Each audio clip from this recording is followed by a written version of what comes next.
Bismillahirrahmanirrahim. Assalamualaikum warahmatullahi taala wabarakatuh. Syukur alhamdulillah. Hari ini saya ada di Masjid Daing Abdul Rahman Nusa Idaman. Apa khabar semua tuan-tuan dan puan-puan?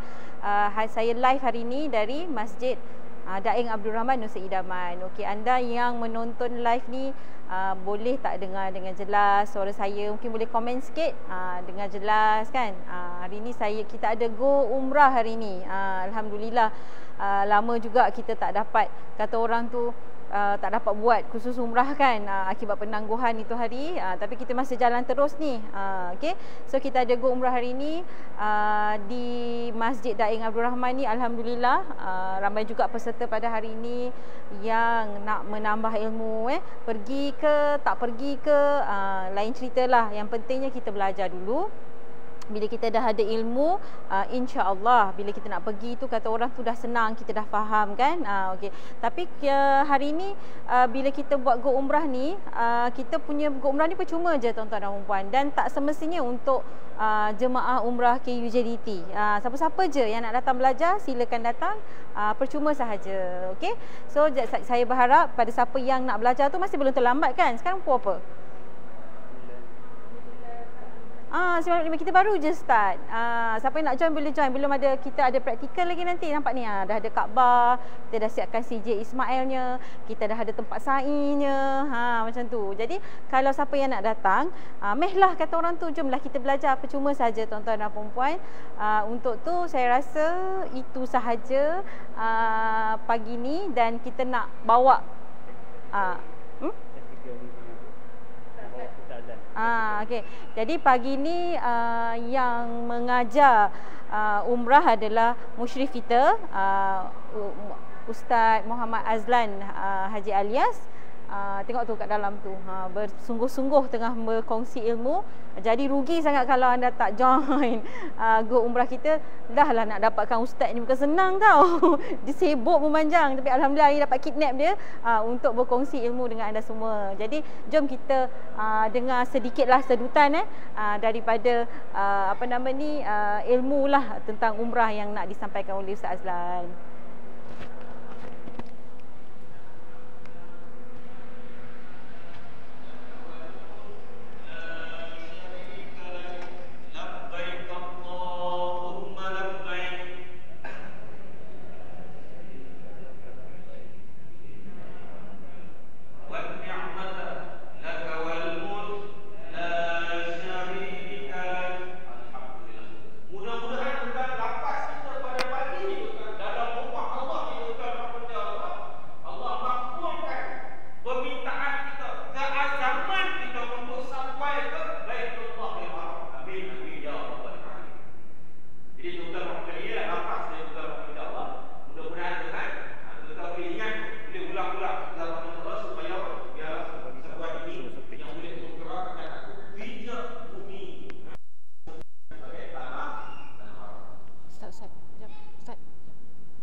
Baik. Seterusnya tuan, ibadah mestilah menepati sebagaimana ianya disyariatnya. Khuzni anni manasikakum. Ambillah daripada aku, yakni Nabi sallallahu alaihi wasallam, cara bagaimana mengerjakan ibadah haji. Bagaimana tuan-tuan Nabi ajarkan kepada kita untuk melaksanakan haji dan umrah. Tuan-tuan rahmati Allah. Nabi melaksanakan umrah kali pertama bila tuan-tuan? Tahun ke-7 tahun ke-7 Hijrah, kan? Selepas mana? Perjanjian Hudaibiyah, kan? Zaman perjanjian Hudaibiyah tuan-tuan, Nabi tak dapat masuk. Tahun depannya tuan-tuan barulah Nabi dapat masuk untuk melaksanakan ibadah umrah. Jadi tuan-tuan, kita melaksanakan umrah ni tuan-tuan rahmati Allah mengikut Nabi sallallahu alaihi wasallam. Nabi tuan-tuan rahmati Allah melaksanakan umrah dan haji ini mengikut syariat siapa? Nabi Ibrahim alaihi salam. Sebab itulah tuan-tuan rahmatullah, kita mengikut sunnah ni tuan-tuan, sunnah Nabi sallallahu alaihi wasallam dan juga sunnah Nabi Ibrahim alaihi salam. Sebabnya tuan-tuan, di zaman jahiliah tuan-tuan rahmatullah, orang jahiliah Quraisy Mekah tuan-tuan buat umrah je, buat haji je. Tuan-tuan, kalau kita baca sirah Nabi, tuan-tuan, zaman haji, tuan-tuan, di zaman Quraisy, tuan-tuan, mereka buat haji 9 Zulhijjah, tuan-tuan, bulan Zulhijjah, tuan-tuan, orang Mekah, orang Arab ni akan datang ke Mekah untuk melaksanakan haji macam kita. Cuma beza syariat. Beza cara ibadah umrah dan haji. Orang jahilah, tuan-tuan, rahmati Allah, haji mereka ini menyembah berhala yang ada dalam Kaabah. Tapi orang Islam, kita bukan menyembah berhala, kita menyembah Allah. Kaabah itu hanya tempat untuk kita berkumpul dan juga menjadi tanda tempat untuk kita mengagungkan Allah Subhanahu Wa Taala. Betul. Sebab itu, tuan-tuan, kalau kita, tuan-tuan marah tak orang pijak sejadah yang ada Kaabah? Tak marah kan? Sebab apa, tuan-tuan? Sebab kita sembah Allah. Kaabah itu sebab apa kita jaga? Sebabnya ianya rumah Allah. Tuan-tuan rahmati Allah Subhanahu Wa Taala. Sebabnya ada orang kata, orang Islam ni duk sembah batu. Kan? Batu. Kaabah tu buat daripada batu kan? Jadi orang kata orang Islam ni sembah pada batu. Kita bukan sembah batu, kita sembah Allah. Cuma Kaabah itu menjadi apa? Kiblat, tanda untuk kita sembah kepada Allah Subhanahu Wa Taala. Jadi kita ikut syariat Nabi Ibrahim alaihissalam. Baik, tuan-tuan, pengertian umrah. Umrah ni apa dia? Umrah pada syarak ialah menziarahi Baitullahil Haram. Itu je, kan? Kita buat umrah ni sebab apa? Sebab nak jadi tetamu Allah, nak menziarahi Baitullahil Haram. Jadi nak menziarahi Baitullahil Haram, dia ada adab. Macam kita katakan tadi, ada adab dan sopan dia. Dia ada adab dan akhlak. Bukannya tuan-tuan boleh ikut suka hati kita yang nak masuk. Tidak. Kita macam mana kita katakan tadi, nak pergi ziarah rumah kawan kita, tuan-tuan, ada adab dia. Kena bagi salam, buka kasut. Kalau adab kita ni, tuan-tuan, orang Melayu buka kasut, kena buka kasut. Tak boleh, tuan-tuan, kadang rumah aku pakai kasut, dalam rumah kita pun pergi rumah orang, tuan-tuan, pakai kasut juga. Tak boleh. Tuan-tuan, bertentangan dengan adat, kan? Jadi kita kena ada adab. Baik, kerana mengerjakan tawaf, kerana mengerjakan tawaf sa'i dan menurut syarat-syarat dan menunaikan segala yang wajib. Baitullah, untuk menziarahi Baitullahil Haram ini, tuan-tuan rahmatullah, dia ada rukun dia. Dia ada syarat dia. Tuan-tuan rahmatullah, yang mana ada dalam ibadah umrah. Okey, baik. Okey, inilah rukunnya, tuan-tuan. Ada 5 ya, tuan-tuan, rukun. Kalau solat, tuan-tuan, ada berapa? 13 rukun. Tuan-tuan, dalam solat kita ada 13 rukun, tuan-tuan. Tuan-tuan boleh buat hari-hari 13. Kan? Ni umrah ni, tuan-tuan. 5 ya, tuan-tuan, kita kena jaga. 5 perkara ya, tuan-tuan. Okey, yang pertama niat. Yang pertama niat. Yang kedua tawaf. Yang ketiga sa'i. Yang keempat bercukur ataupun bergunting, ataupun dinamakan apa? Tahallul. Yang kelima tertib. 5 saja, tuan-tuan. Yang pertama niat, tawaf, sa'i, tahallul, tertib. Tuan-tuan rahmati Allah Subhanahu Wa Taala, yang mana 5 ni, tuan-tuan rahmati Allah, menyempurnakan segala-gala konsep kita menziarahi Baitullahil Haram. Bagaimana kita nak dapat nikmat menziarahi Baitullahil Haram ni, inilah, tuan-tuan, 5 perkara ni. Yang kelima ni mungkinlah kita faham tertib kan, susunan dia. Jadi yang keempat ni penting, tuan. Niat, tawaf, sa'i, tahallul. Okey, baik. Kita pergi satu-satu, tuan. Okey, baik. Wajib umrah yang pertama, tuan, niat ihram umrah di miqat. Miqat dia apa dia? Apa makna miqat tadi? Tempat niat. Jadi kita nak pergi buat umrah ni, tuan-tuan, kita kena pergi ke tempat niat tadi, miqat tadi ni. Kan, sebab itu, tuan-tuan, kalaulah kita miqat di Qarnul Manazil, Qarnul Manazil, tuan-tuan, rahmati Allah, dia tak ada lapangan terbang. Sebab itu, tuan-tuan, kalau kita tengok orang yang pergi Mekah dulu, buat umrah dulu, dia kena pakai pakai ihram di mana? Di airport.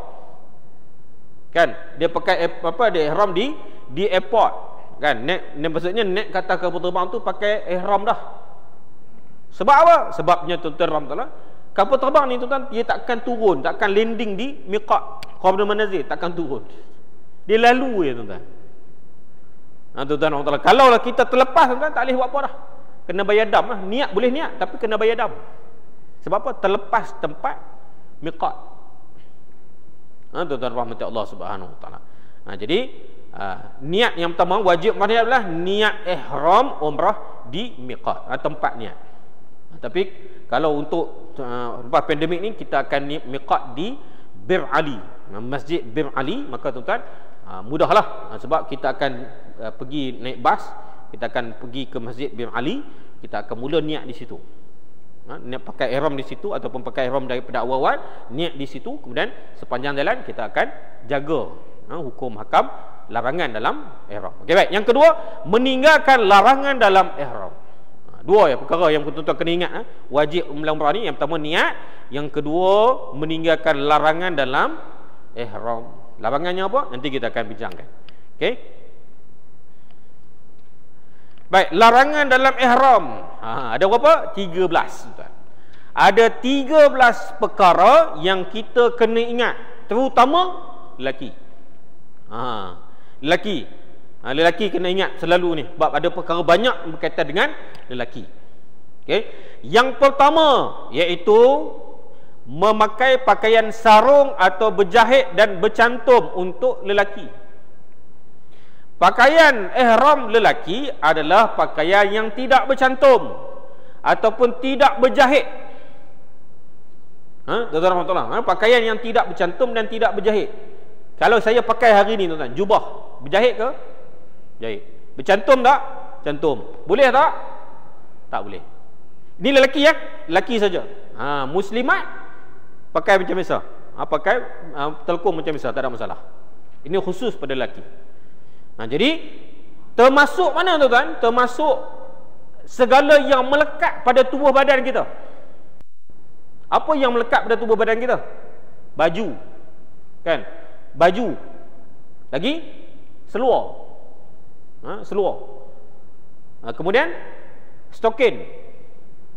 Kan dia melekat kan? Tuan-tuan rahmati Allah Subhanahu Wa Taala. Pakaian yang melekat kan?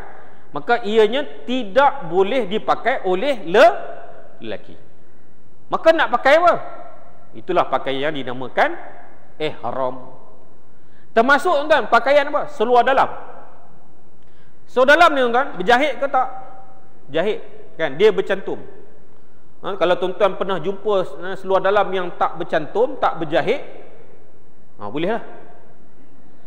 Ada. Tuan-tuan. Maka pakaian yang untuk ihramnya lelaki adalah kain ihram atas dan bawah. Yang wajibnya bawah lah. Kan yang bawah lah yang paling kena jaga. Tuan-tuan rahmati Allah. Yang atas apa? Kan? Jadi termasuk juga ni kopiah. Kopiah. Kepala kan? Nanti kita masuk nanti. Baik. Yang kedua, menutup kepala ataupun sebahagian daripadanya. Yang kedua, yang keduanya menutup kepala. Lelaki, perempuan jangan buat. Perempuan jangan pula. Tu kena tutup, kena apa? Itu. Perempuan wajib buatlah. Itu jangan buat pula. Perempuan lagi wajiblah kena tutup kepala. Yang lelaki tuan-tuan tak boleh tutup kepala. Bermakna kopiah pun tuan-tuan tak boleh pakai. Tuan-tuan, kalau termasuk apa? Termasuk kita tutup kepala ni dengan kain, contohlah. Kan panas sangat kan. Kalau di haji, musim haji tuan-tuan, kita duduk di tengah panas, duduk di padang apa panas tuan-tuan. Kita pun ambil kain ihram ke, tuan-tuan. Kita ambil kain apa-apa tuan-tuan, tutup di kepala. Boleh tak? Tak boleh. Kena bayar dam. Termasuk apa? Payung yang topi yang melekat tu. Tuan-tuan pernah tengok kan? Kalau musim haji tuan-tuan, orang pakai payung. Payung boleh tak? Payung boleh sebab dia tak melekat di atas. Lepas tu kalau kita tengok pergi haji kan ada buat payung kan? Payung tu tidak membatalkan. Dan juga topi yang ada payung tu, tak pernah tengok tak? Topi tu dia ada payung. Kan? Kalau payung tu tuan-tuan menutup terus kepala, tak nampak kepala belakang ni, maka tak boleh pakai. Tapi ada musim tuan-tuan, dia buat payung tu di atas. Dia macam letak je. Tapi payung dia tak pegang lah. Kan? Dia letak payung tu atas. Maka ada sebahagian mengatakan boleh. Sebab apa? Dia tak tutup. Dia masih nampak kepala. Okey, lelaki tak boleh tutup kepala. Termasuk kita ambil kain ihram ni tuan-tuan, selimut kepala, tutup ni, tak boleh. Ni tuan-tuan rahmati Allah Subhanahu Wa Taala. Ni nak kena jaga betul lah. Okey.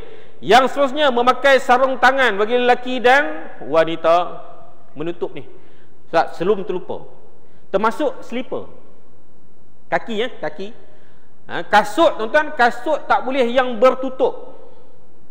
Kasut tak boleh yang bertutup. Kena bagi nampak 5 jari kaki. Carilah slipper yang mana nampak 5 jari. Slipper apa yang nampak 5 jari? Bahasa kita slipper Jepun. Walaupun slipper tu buat dekat Malaysia. Kan? Slipper Jepun tuan-tuan, buat apa? Nampak 5 jari. Kalau kita pakai slipper Croc tu, tuan-tuan tahu slipper Croc yang tutup kan? Dia menutup kaki tu. Tuan-tuan, slipper tu tak boleh sebab menutup. Dia kena buka. Sandal boleh tak? Sandal yang bertali boleh. Selagi mana nampak 5 jari tu. 5 jari kaki. Bukan untuk perempuan, untuk lelaki saja. Lelaki. Perempuan wajib tutup. Kena wajib pakai sarung soken. Tapi lelaki kena buka. Baik, yang seterusnya memakai sarung tangan bagi lelaki dan perempuan. Sarung tangan tak boleh. Yang menutup tapak tangan ni tak boleh. Tapak tangan ni kena bagi nampak. Seperti mana tuan-tuan nak solat. Nak solat kan bagi nampak tapak tangan, gitulah suasananya. Kena bagi nampak tapak tangan. Kalau pakai yang atas saja, bagi nampak. Atas nampak 5 jari, nampak tapak tangan, tak apalah. Tapi macam mana nak ada ke? Kan? Dia mestilah kena ada sangkut-sangkut juga kan. Jadi kena pastikan bahawa nampak tapak tangan dan 5 jari tangan. Baik, menutup muka. Menutup muka. Menutup muka ni tuan-tuan rahmat Allah Subhanahu Wa Taala juga tak boleh pada asal. Sebab apa? Sebab kita nak ibadah ni tuan kena mewajahkan kepada Allah Subhanahu Wa Taala. Kita dah sebutkan tawajuh kan, berwajah dengan Allah Subhanahu, kita menunjukkan wajah kepada Allah Subhanahu Wa Taala. Tetapi sekiranya mudarat, maka tuan-tuan dibenarkan.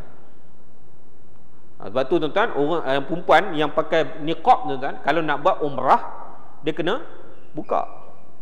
Tapi sekiranya mudarat yang boleh mendatangkan kemudaratan, contoh virus sekarang ni lah.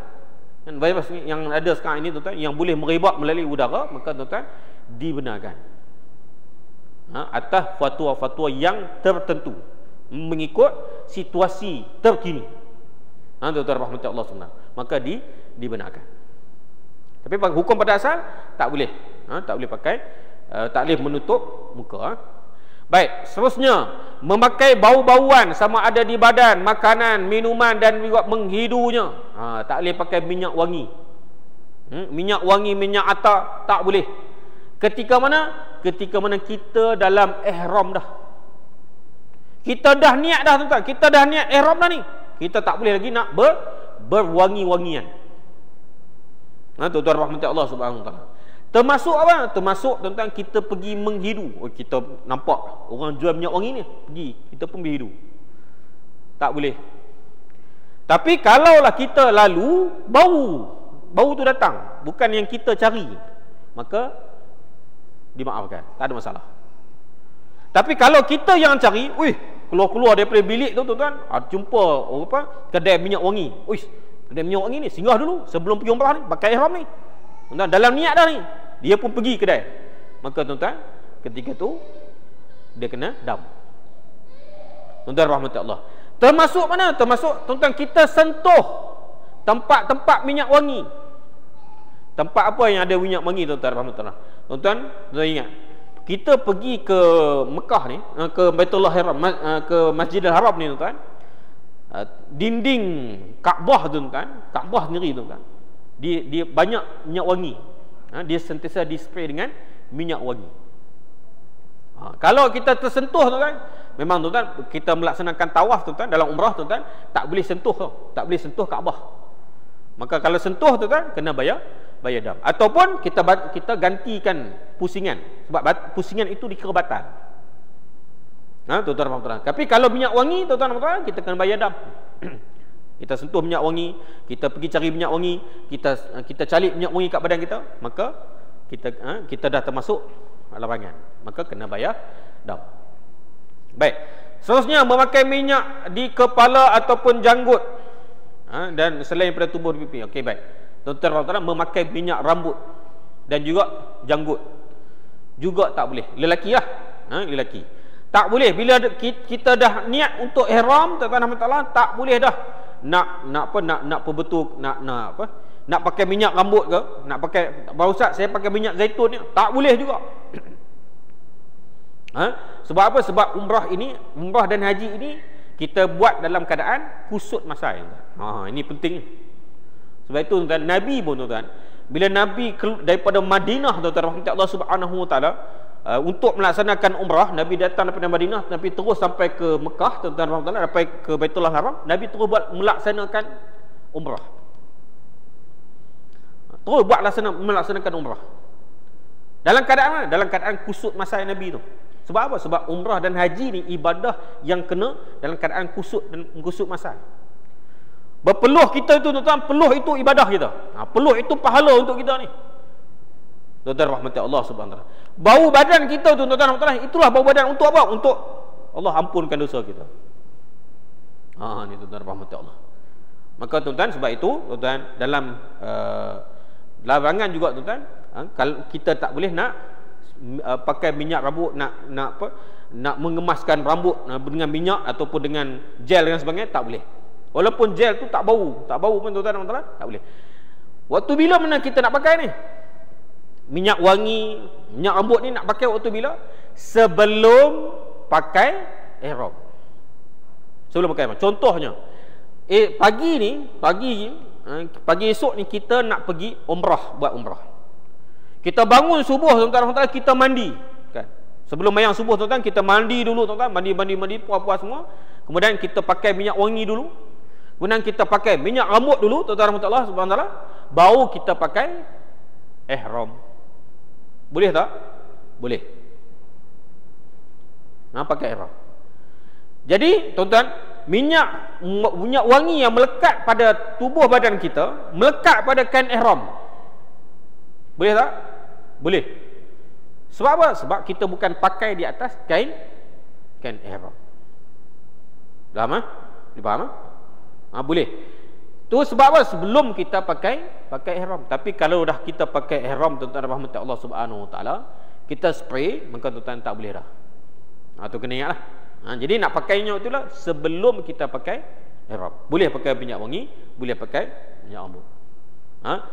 Termasuklah janggut dan sebagainya. Baik, yang ke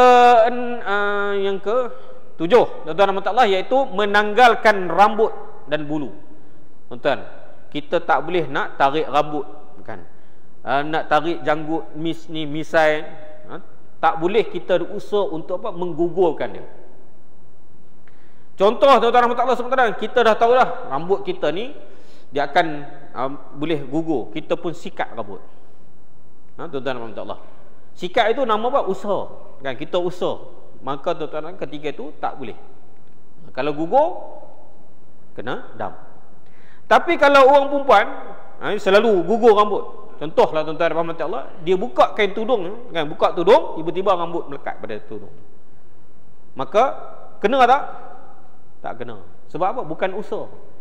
Tapi tuan-tuan mandi, usaha ni, tuan-tuan mandi, gosok betul-betul, tiba-tiba rambut gugur, maka tuan-tuan itu kena dam. Yang mana dengan usaha kita benda itu gugur, maka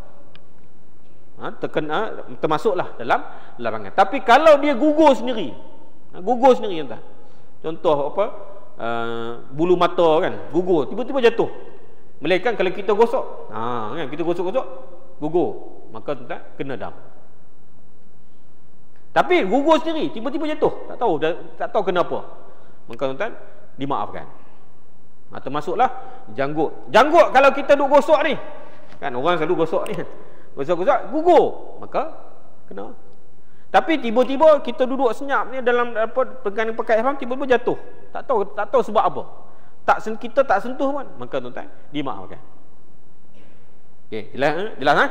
Termasuk tak boleh nak bercukur, kan? Nak shave tak boleh. Termasuk semualah bulu badan di badan kita ni tak boleh. Tak boleh nak bercukur. Nak bercukur bila? Sebelum. Jadi dah, ketika mandi sebelum pakai ihram, tapi dah pakai ihram tak boleh dah. Nak boleh waktu bila? Sampailah kita selesai umrah. Okey.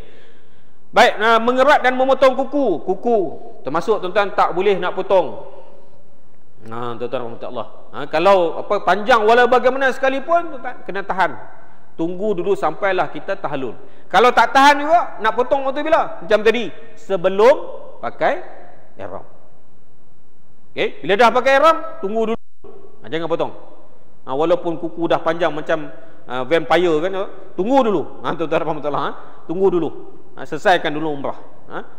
Baik, yang seterusnya menebang dan ataupun memotong atau mencabut pokok di tanah haram. Ini dalam umrah ni kita tak akan terlibatlah, kecuali tuan-tuan pergi lepak dekat mana-mana nampak pokok tiba-tiba tuan-tuan patahkan. Tak boleh dalam pakaian keadaan ihram.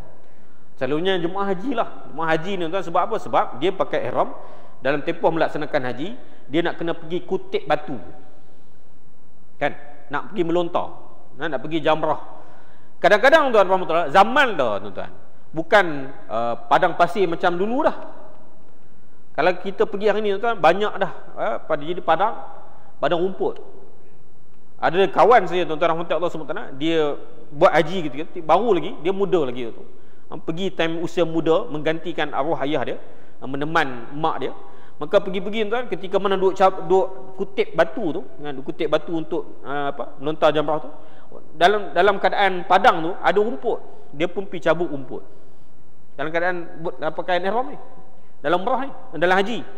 Maka tuan-tuan rahmatullah baru dia tersedar, dia dah tercabut rumput, maka kena bayar dah. Termasuk apa? Kita cabut daun daripada pokok tak boleh. Tuan-tuan rahmatullah.